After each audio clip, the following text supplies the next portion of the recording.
So, welcome, Esther. Would you like to introduce yourself to our viewers? Okay, my name is Esther Zirbel, and I wear several different hats.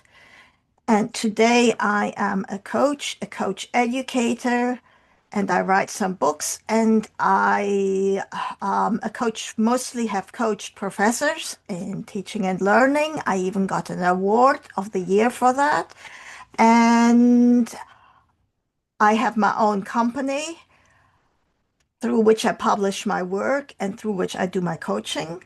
And in addition, I am a co-founder of EMCC USA, where we are trying to spread the word about coaching to other coaches and doing something good in the world.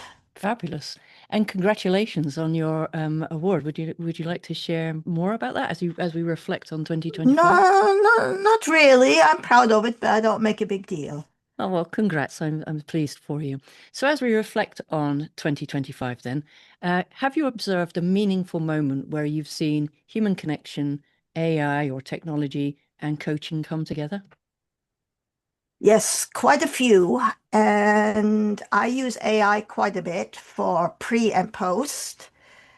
And it helps me when the client agrees. I'd also like to use it to make notes because that helps me particularly to keep track and prepare for the next session in particular. And if it's okay with my client, then the sessions tend to be richer when I keep on top of everything that was said. And sometimes it's also useful to look at the recording afterwards if I'm unsure, but it gives additional cues Mm, yes, very good. that I may have missed right that minute. Mm. And I imagine it probably leaves you freer to be having those more in depth of the presence around being with your client. Absolutely. And the only, well, maybe even hindrance is the comfort of the client. I put that first. Mm, And if it is okay with them, I tell them that that's how I used to do a better job coaching them. mm, And I don't lovely. use it for anything else but for myself and for the client. And I'm happy to share anything that the client wants to know or see. I'm happy to share that with them. Mm. And so this space of AI in coaching is still emerging. And as we experiment and learn with it, what principles should we keep front and center in terms of keeping it AI, human-centered and ethical and inclusive? Most importantly, I use AI to compound our humanness.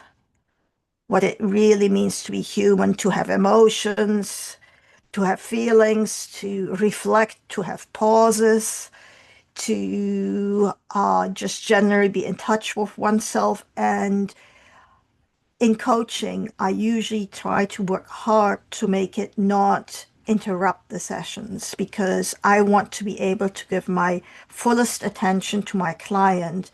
And if need be, I can check afterwards. But generally, the most important thing in coaching sessions with AI is to focus on your client and the actual human connections that we have one on one. Mm, mm. And if you imagine one shift that could most positively shape the next chapter of coaching, what would it be?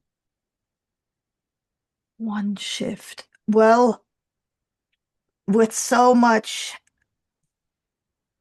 AI taking over in personal and professional development and people typing and doing all these things and speaking with an AI agent, I'd like to use that as a means to give clients homework if they want to, so they can work in addition to our work with them together. Mm, mm. And you've mentioned that you have a speciality around coaching for professors and in education. So I'm just curious how is education, further education, thinking about AI? Are there parallels? Are there patterns? I found people divide into two camps. Those who are flustered by it and afraid by it, and those who actually use AI in their research and who are sort of comfortable with what it can and can't do. The only thing I can say that is across both groups is the general comfort of AI being used with them without making them self-conscious about it. Mm, mm. And are there any other thoughts that you might want to share with us before we close our fireside chat? I have not used AI in real time while coaching in the coaching sessions, and I have used technology as an educator in my classes, and it is sometimes distracting, but sometimes very helpful and cool. So it depends on how it's integrated into the coaching session itself, on whether or not it can be useful. And my main concern is to make sure that it doesn't distract from the actual physical coaching between client and the coach Mm, itself. mm. Yes, very good. Thank you. Well, thank you for spending time with us today and for the conversation. It's always good to meet with you, Esther, and have a real conversation about things that are happening in our space and in the community. Yeah, thank you. Thank you Thank for the you. questions. They were thought-provoking. Very good.